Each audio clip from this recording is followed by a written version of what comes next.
Bonjour et bienvenue sur ce Facebook Live. Facebook Live donc qui a vocation à nous donner les clés d'une rénovation performante. Donc ce live Facebook est assuré par l'espace France Rénov de Saint-Louis Agglomération. Cet espace France Rénov a été mis en partenariat entre Saint-Louis Agglomération et notre association Alter Alsace Énergie. Donc vous avez nos coordonnées ici, si vous souhaitez nous contacter, je vais bien sûr les répéter. Donc, qu'est-ce qu'un espace France Rénov? Un espace France Rénov est un espace de conseil neutre, gratuit et indépendant qui a été mis en place par l'agglomération de Saint-Louis et l'État sur l'ensemble du territoire national afin de conseiller les particuliers dans leurs travaux de rénovation énergétique. Un conseiller France Rénov est donc là pour vous donner les clés tant d'un point de vue technique que financier et vous accompagner dans votre rénovation. Donc bonsoir à tous, je vais juste attendre encore 1 minute ou deux parce que je vois que le nombre de vues monte et puis je rentrerai dans le vif du sujet. Simplement pour votre information, donc nous pouvons vous répondre plus tard. N'hésitez pas à poser vos questions dans le chat. Mon collègue Julien Velmelinger qui répond sous le pseudo Saint-Louis Agglomération prendra note de toutes vos questions et me les transmettra à la fin pour que je puisse répondre à tout le monde.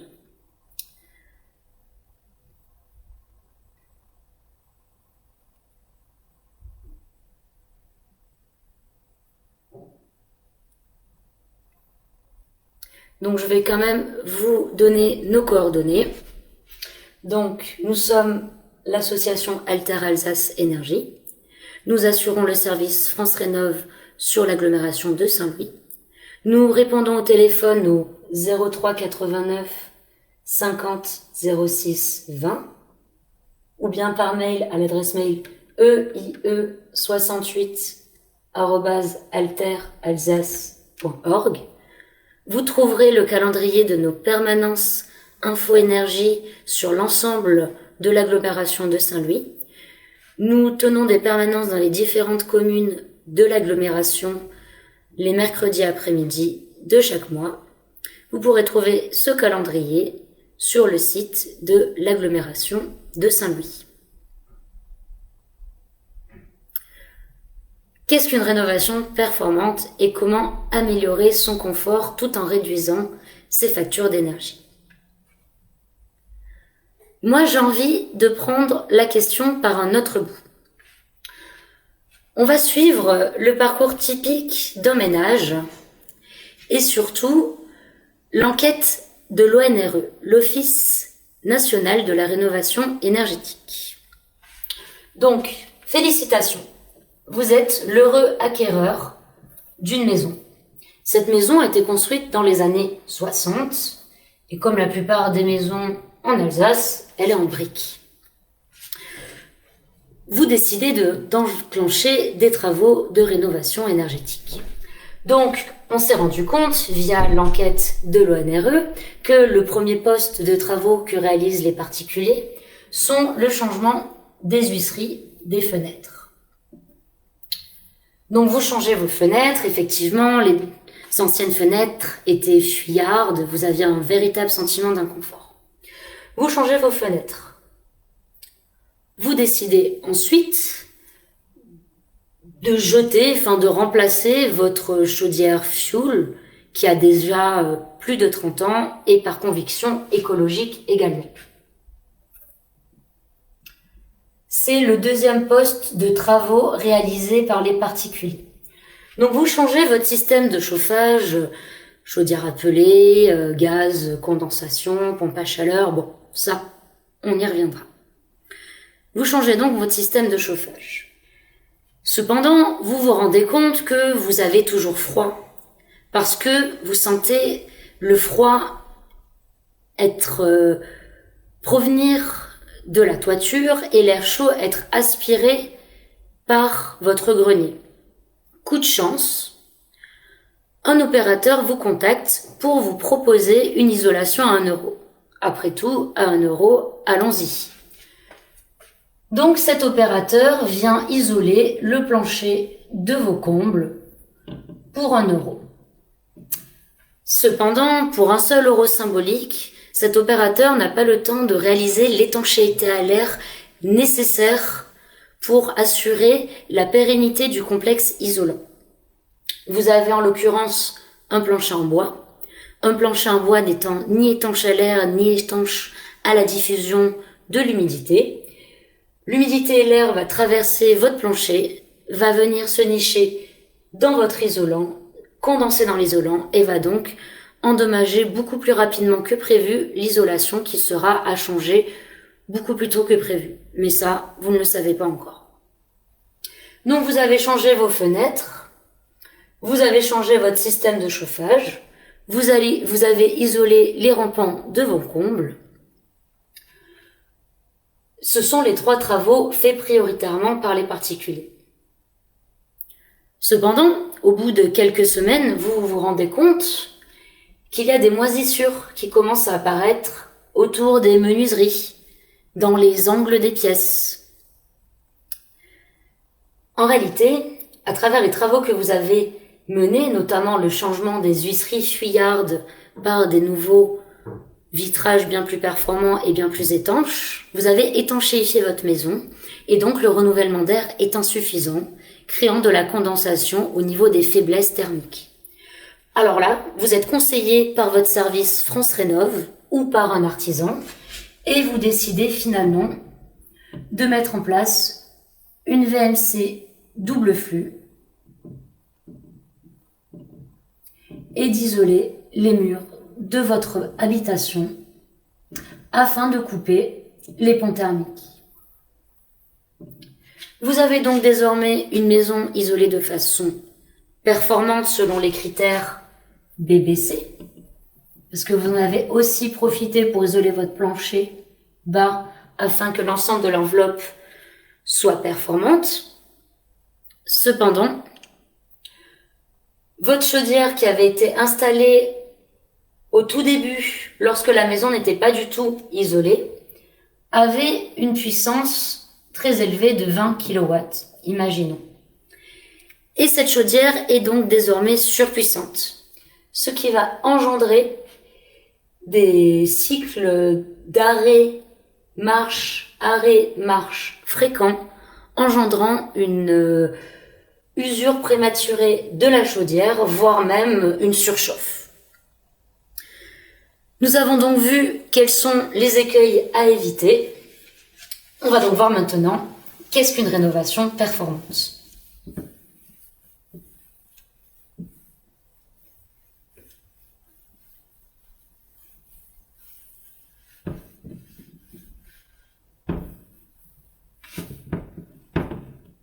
Parler rénovation énergétique, c'est surtout parler confort.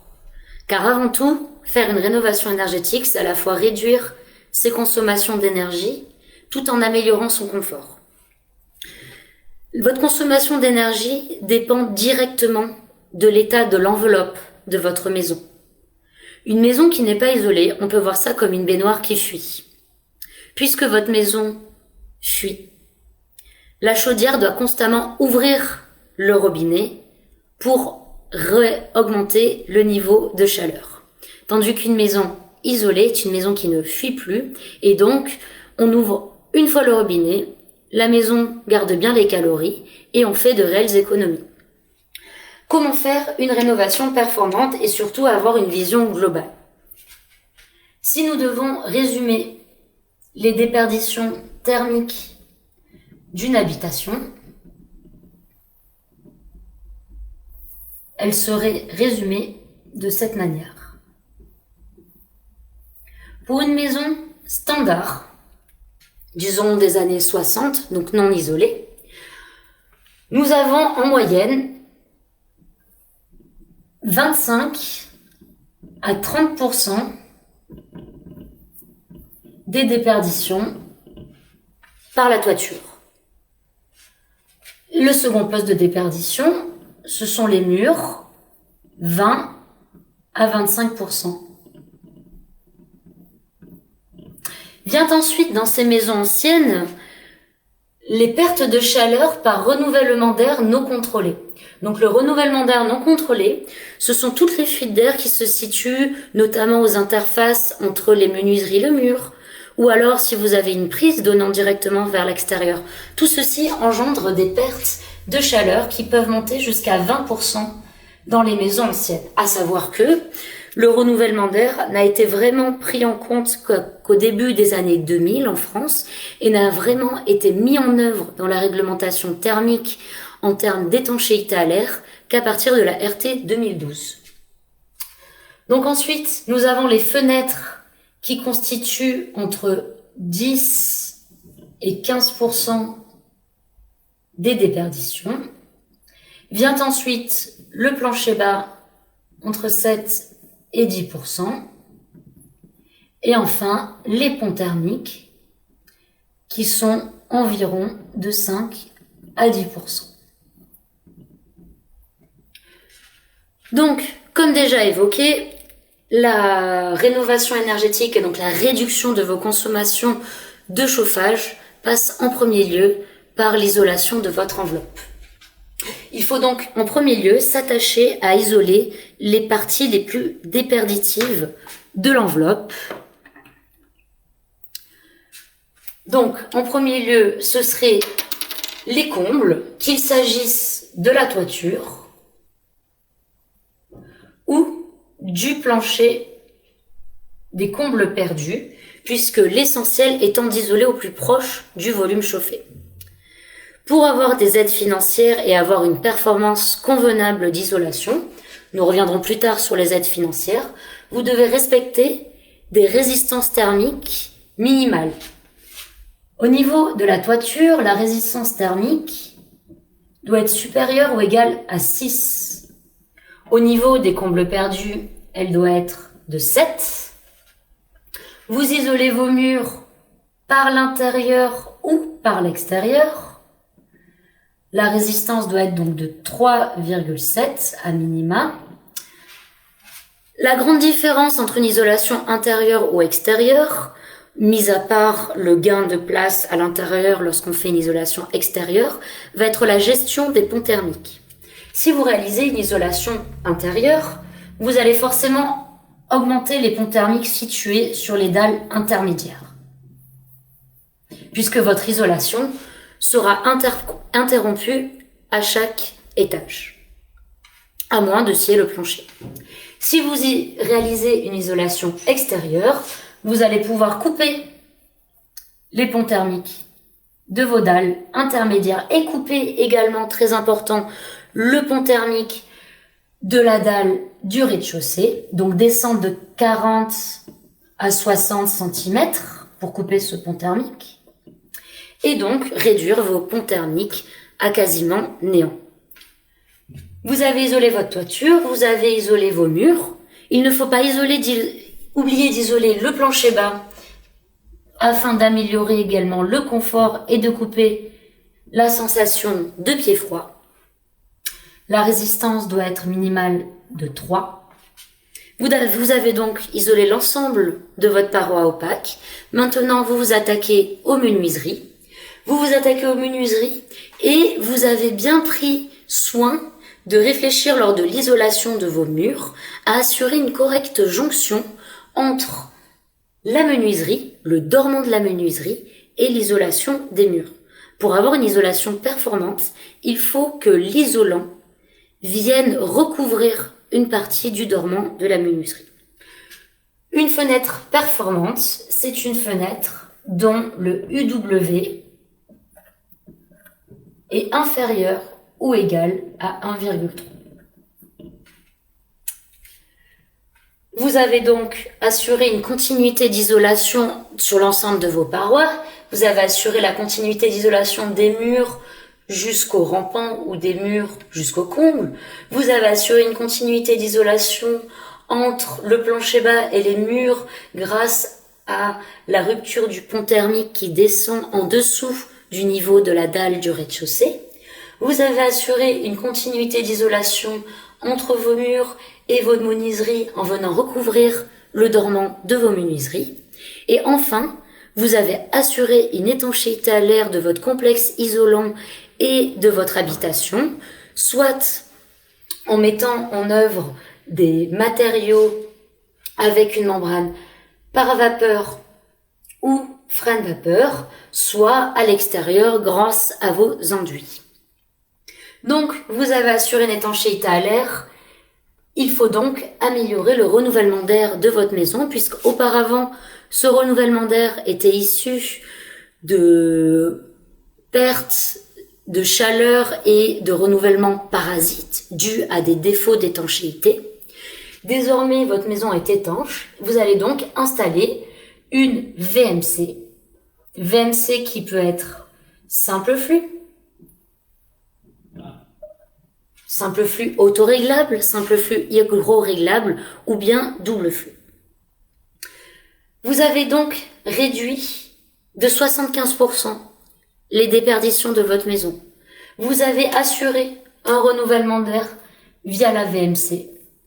Vous pouvez désormais vous pencher sur la question du changement de système de chauffage, puisque vous pourrez désormais installer un système de chauffage dont la puissance correspondra aux besoins actuels de votre habitation et donc dont le prix sera moins élevé et dont la consommation bien sûr sera très réduite. Pour tous ces travaux, vous avez le droit à des aides. Je vais y venir.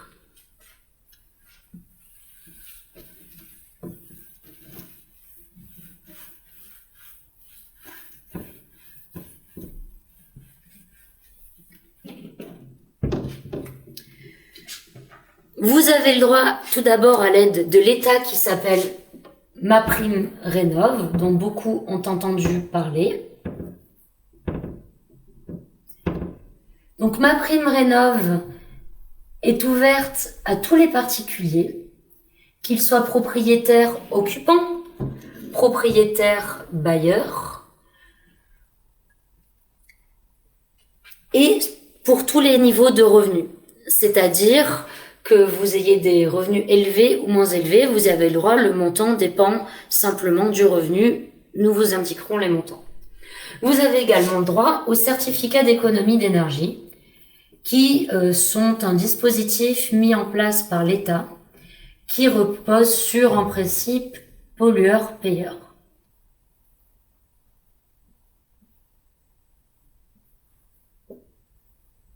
Ces certificats d'économie d'énergie sont eux aussi ouverts à tout le monde, sans condition de revenus.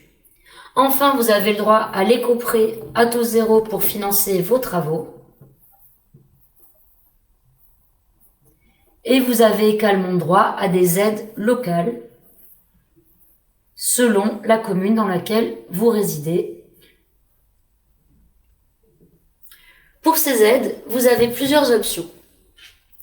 Soit vous passez par un mode de rénovation qu'on appelle poste par poste, c'est-à-dire vous faites un travaux, imaginons l'isolation des rampants.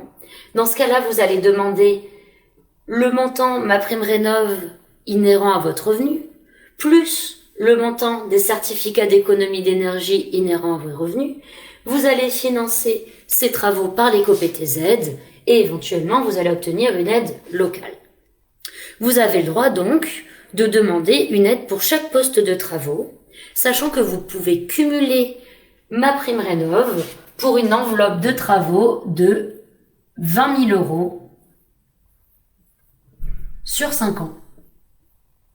Donc ça, c'est la première solution. Vous vous isolez petit à petit. Vous avez une autre solution qui est ce qu'on appelle la rénovation globale. Pour bénéficier de l'aide rénovation globale, vous devez atteindre une certaine performance énergétique. Cette performance énergétique va être de soit 35% d'économie d'énergie, soit 55% d'économie d'énergie. Cela dépend du montant de vos revenus.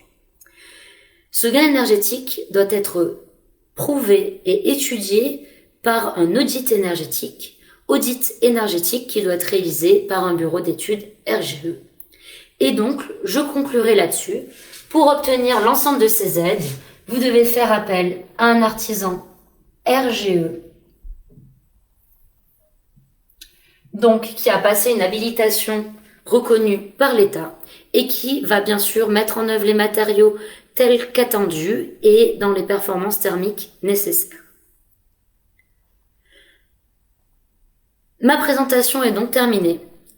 Je répète donc que vous étiez sur le live hébergé par l'agglomération de Saint-Louis dans le cadre de l'espace service France Rénov, qui est un espace de conseil neutre, gratuit et indépendant sur vos travaux de rénovation énergétique.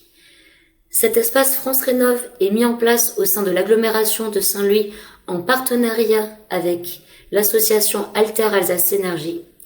Je suis Audrey Petit et mon collègue Julien Velmélinger. Nous sommes les deux conseillers France Rénov pour l'agglomération de Saint-Louis. Vous pouvez nous contacter au 03 89 50 06 20 ou bien vous pouvez vous rendre sur le site de l'agglomération de Saint-Louis où vous trouverez l'ensemble des permanences que nous tenons dans l'ensemble des communes de l'agglomération les mercredis après-midi. Je vous écoute si vous avez des questions. Bien sûr, il y a aussi, bien joué Sarah, la TVA à taux réduit qui pour moi est tellement évidente que je l'ai oubliée. Donc vous avez le droit à la TVA à 5,5 pour vos travaux de rénovation énergétique. 5,5%. Merci à ma collègue Sarah qui est donc conseillère rénovation énergétique pour le pays Turdeleur.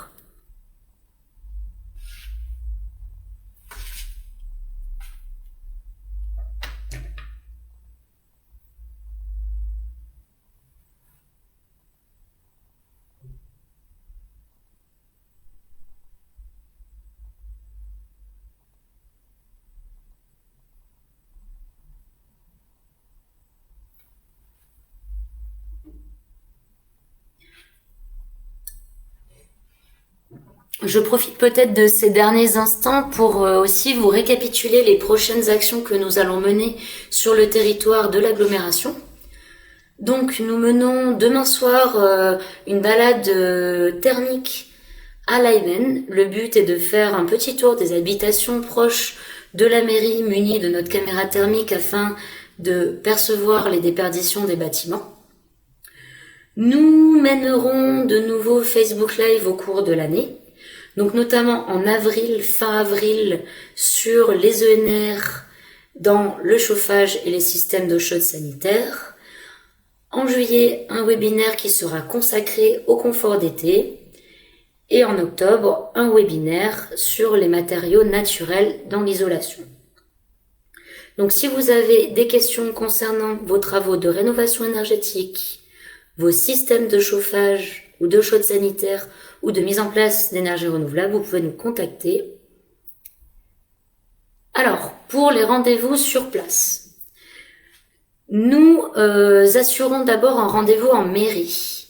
Et si votre projet s'avère être un projet d'ampleur globale, nécessitant un accompagnement plus pointu, nous pouvons nous rendre sur place. Mais dans un premier temps, ça se déroule en mairie parce que nous pouvons déjà établir bon nombre de diagnostics sur plan et sur photo.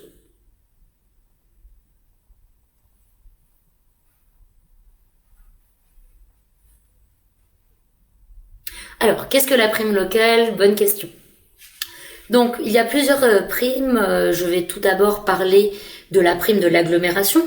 Cette prime de l'agglomération vient abonder les aides versées par l'ANA. L'ANA qui est un organisme qui subventionne certains travaux pour les ménages précaires. Je n'en ai pas parlé parce que cette aide va être fusionnée en juillet 2022. Donc je ne voulais pas brouiller les pistes, mais c'est une première subvention. Ensuite, la seconde aide locale est l'aide donnée par la mairie de la ville de Saint-Louis. Cette aide vient est de 500 € pour les maisons individuelles ou 1000 € pour les copropriétés. Cette aide concerne le changement d'un système de chauffage ou d'eau chaude sanitaire vers une énergie renouvelable. Et pour percevoir cette aide, il faut en amont nous contacter, nous conseiller de l'espace France Rénov pour qu'on établisse un bilan sur la performance du système voulu et qu'on vérifie que les performances attendues soient bien présentes sur les devis. Ensuite, il y a la prime de la ville de Hunang lorsque vous faites des travaux d'isolation. Vous pouvez bénéficier d'une subvention, quel que soit le type de travaux d'isolation, tant que ces travaux sont menés de façon pertinente. Et donc, de nouveau, pour l'obtenir, il faut nous contacter pour que nos conseillers réalisions un bilan thermique et l'adressions au service de la mairie afin qu'ils puissent constater le gain énergétique engendré par vos travaux.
J'en profite pour parler d'un dernier programme que nous menons sur l'agglomération de Saint-Louis. C'est un programme qui permet de faire des économies d'énergie sans investissement. Ce programme, donc pour le site internet, Julien va répondre.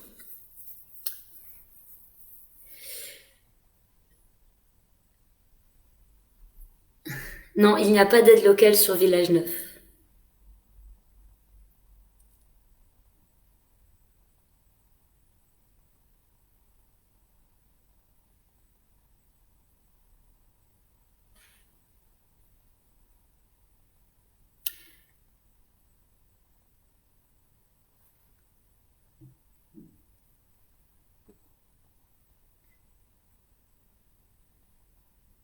Donc, je reprends. Simplement, vous pouvez faire des économies.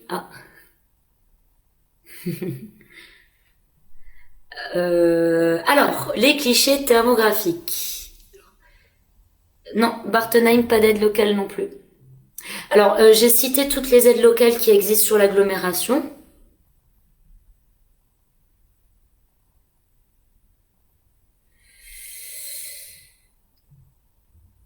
J'ai cité toutes les aides locales sur l'agglomération. Et concernant la thermographie,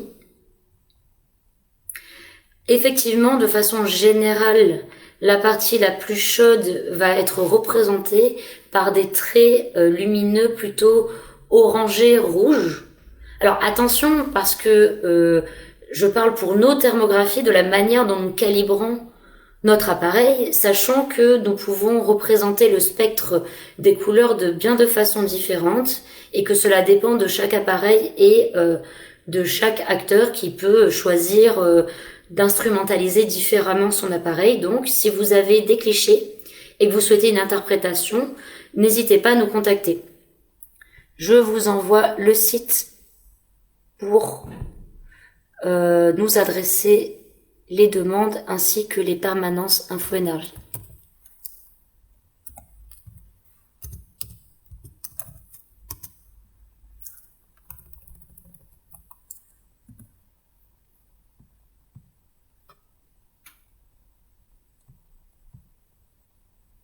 Avec grand plaisir, Monsieur Yegi.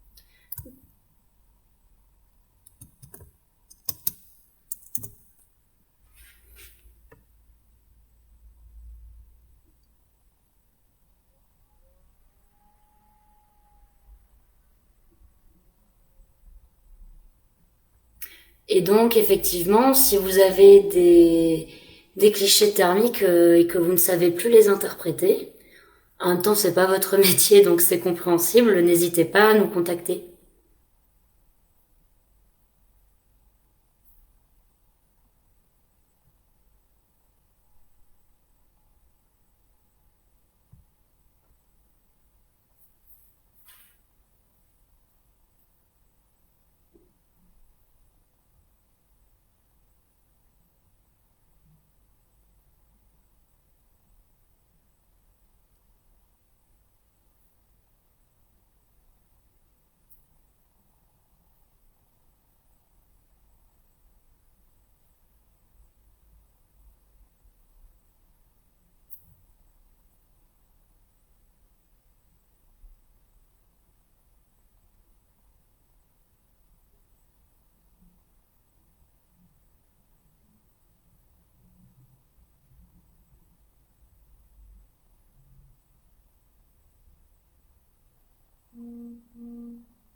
Bon, eh bien,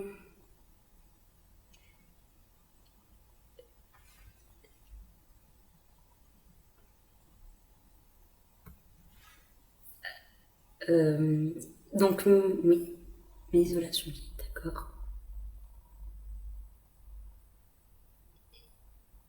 Eh bien, Monsieur Guerrier, moi, ce que je peux vous proposer, c'est de prendre une photo de votre isolation si vous pouvez y accéder, si c'est dans les combles perdus, pour que déjà nous puissions faire l'état de l'isolation. Ensuite, en ce qui s'agit d'isoler par-dessus ou non, ça va dépendre de plusieurs choses. D'une, de quel type d'isolant est présent actuellement et quel type d'isolant vous voulez mettre en œuvre par-dessus. À savoir que vous avez 3 catégories d'isolants. Vous avez les isolants issus de l'industrie pétrochimique que sont le polystyrène et le polyuréthane. Vous avez les isolants minéraux que sont la laine de verre et la laine de roche. Et vous avez les isolants dits biosourcés, qui sont notamment les isolants issus de matières végétales, laine de bois, chanvre, ou les isolants recyclés, ouate de cellulose, laine de coton. Donc, tout d'abord, il va falloir qu'on apprécie si votre isolant actuel est en bon ou en mauvais état. Imaginons qu'il est complètement humide, il vaut mieux l'enlever. Sinon, il risque d'endommager l'isolant qu'on va venir poser par-dessus. Ensuite, selon la typologie de votre plancher, il se peut qu'il faille remettre en œuvre une membrane, donc il y a la laine de verre, ok, une membrane par vapeur ou freine vapeur, puisque peut-être qu'à l'époque ça n'avait pas été fait, puisque ces questions n'ont été prises en compte que récemment. Donc, souvent, il est préférable de l'enlever, bien que ce ne soit pas obligatoire dans tous les cas. Moi, ce que je vous conseille vraiment, c'est de venir nous voir avec des clichés, qu'on puisse voir dans quel état c'est, voir s'il y a une membrane par vapeur en dessous ou pas, et voir selon le type d'isolant que vous voulez mettre, si c'est compatible ou non. Sachant qu'aujourd'hui, pour avoir une résistance thermique minimale de 7 dans les combles, cela représente environ une trentaine de centimètres.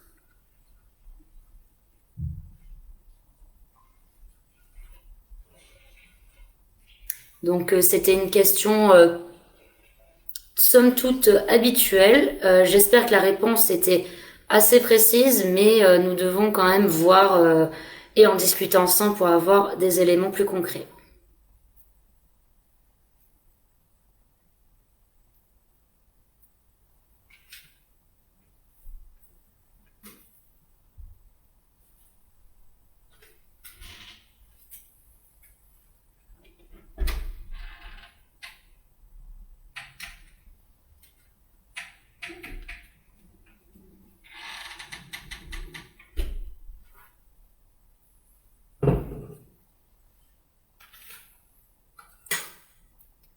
Super.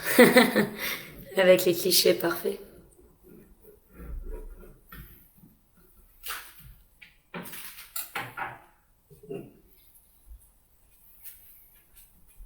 Et je crois que j'ai quand même oublié de vous parler d'une autre opération que nous menons encore la semaine prochaine.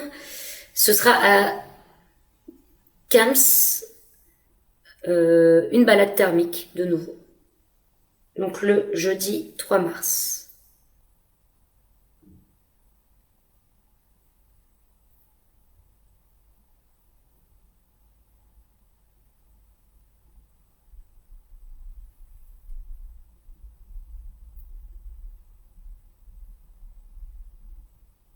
Eh bien, merci pour votre participation. Nous allons clôturer ce live. N'hésitez pas à nous contacter. Vous retrouverez nos coordonnées sur le site de l'agglomération de Saint-Louis.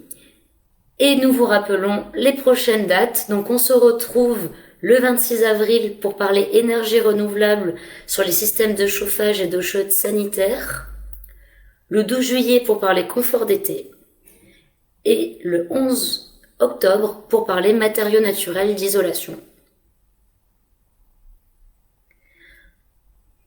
En attendant, nous vous remercions pour le temps pris et pour votre écoute.